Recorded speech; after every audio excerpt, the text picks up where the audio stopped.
سب سے پہلے آپ یہ ویڈیو دیکھ لیں۔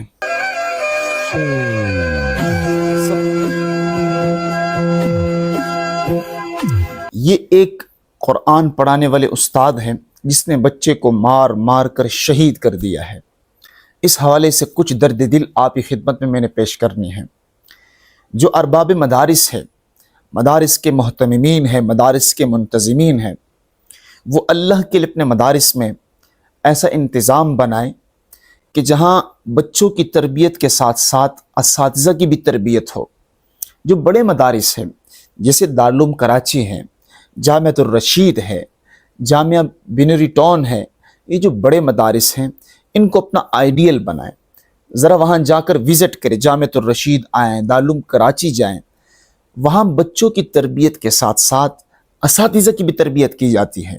جامعۃ الرشید میں جس طرح بچوں کی تربیت کے مجالس منعقد ہوتے ہیں، اسی طرح اساتذہ کی تربیت کے لیے بھی مجالس منعقد ہوتے ہیں۔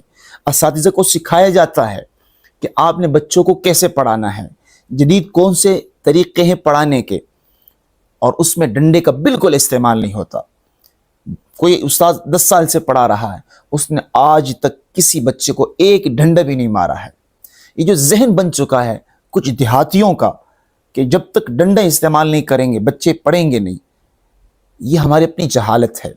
آپ وہ طریقے سیکھے تدریس کے جو جدید طریقے ہیں، جس میں مار کوٹ کچھ بھی نہیں ہو، تو بہترین طریقے سے آپ بچوں کو حفظ کرا سکتے۔ ہمارے یہاں بچوں کو حفظ کرایا جاتا ہے، ڈنڈے کا نام و نشان آپ کو نہیں ملے گا۔ ہلکی پھلکی تنبیہ ہوتی ہے لیکن ڈنڈا استعمال نہیں کرتے۔ یہ جو دیہاتوں میں بچوں کو مارا جاتا ہے اور اس قسم کے واقعات پیش آتے ہیں، تو اس میں سب سے پہلے محتممین اپنا کردار ادا کرے، اپنی ذمہ داری ادا کرے کہ مدارس میں اپنے بچوں کی جس طرح آپ تربیت کرتے ہیں اسی طرح اپنے اساتذہ کی تربیت کے لیے کوئی انتظام بنائے تاکہ وہ اپنی اصلاح نفس پر بھی توجہ دے اور اس کے ساتھ ساتھ جدید جو پڑھانے کے طریقے ہیں وہ بھی سیکھ لے۔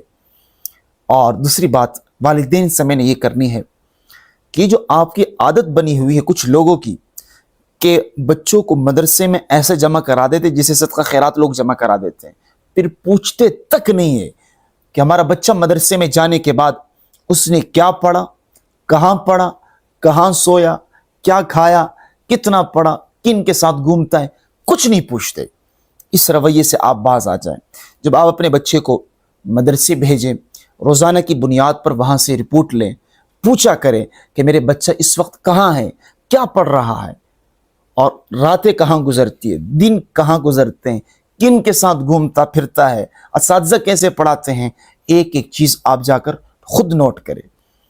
اور اگر کوئی بچہ حفظ نہیں کر سکتا تو اللہ کے لیے انہیں مار مار کر حافظ نہ بنائے۔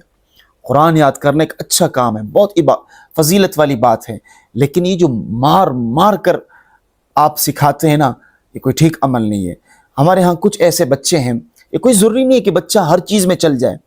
میں ایک بچے کو پڑھاتا ہوں، ہمارے ہاں میں اصول فقہ پڑھاتا ہوں، وہ بچہ اساتذہ بتاتے ہیں ان کے حفظ کے کہ یہ بچہ حفظ میں نہیں چل سکتا تھا۔ ہم نے اس سے معذرت کی کہ بچے آپ حافظ نہیں بن سکتے۔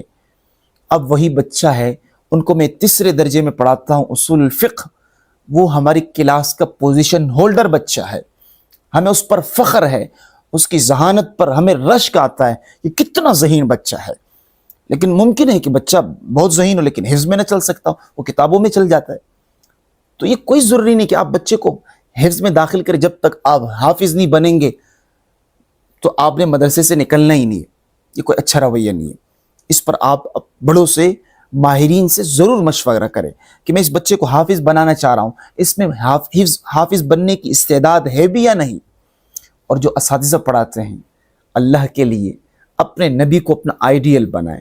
نبی علیہ الصلوۃ والسلام کس محبت کے ساتھ، کس پیار کے ساتھ پڑھاتے تھے۔ حضرت انس رضی اللہ عنہ کے ساتھ حضور کا معاملہ کیسے تھا، کس محبت کے ساتھ بچوں کو حضور ڈیل کرتے تھے۔ ہم حضور کو اپنا آئیڈیل بنائیں۔ یہ جو کچھ لوگ کا رویہ بن چکا ہے کہ جس طرح ہم نے پڑھا ہے اسی طرح پڑھائیں گے، اس سے ہم باز آ جائیں۔ اگر آپ کو آپ کے اساتذہ نے مارا ہے ڈنڈوں سے تو آپ اپنے بچوں کو نہ ماریں۔ آپ جدید طریقے سیکھیں پڑھانے کے اور جدید سکل سیکھیں۔ بڑے مدارس میں آئیں، وہاں مختلف سیشنوں کا انعقاد ہوتا ہے، اس کو اٹینڈ کریں، سیکھیں، کہ آج کے دور میں بچوں کو کیسے پڑھانا ہے۔ جب ہم یہ سب ذمہ داریاں ادا کریں گے، محتمین منتظمین اپنی ذمہ داری ادا کریں گے، والدین اپنی ذمہ داری ادا کریں گے، اساتذہ اپنی ذمہ داری ادا کریں گے، تو پھر مدارس سے نکلنے والے پھول اور بچے بہت معیاری ان کی پڑھائی ہوگی، تربیت ہوگی۔ لیکن اگر ان میں سے کوئی ایک بھی سستی اور غفلت سے کام لے تو بچے کے ضائع ہونے کے بہت زیادہ چانسز ہے۔ اللہ تعالیٰ ہم سب کا حامی اور ناصر ہو۔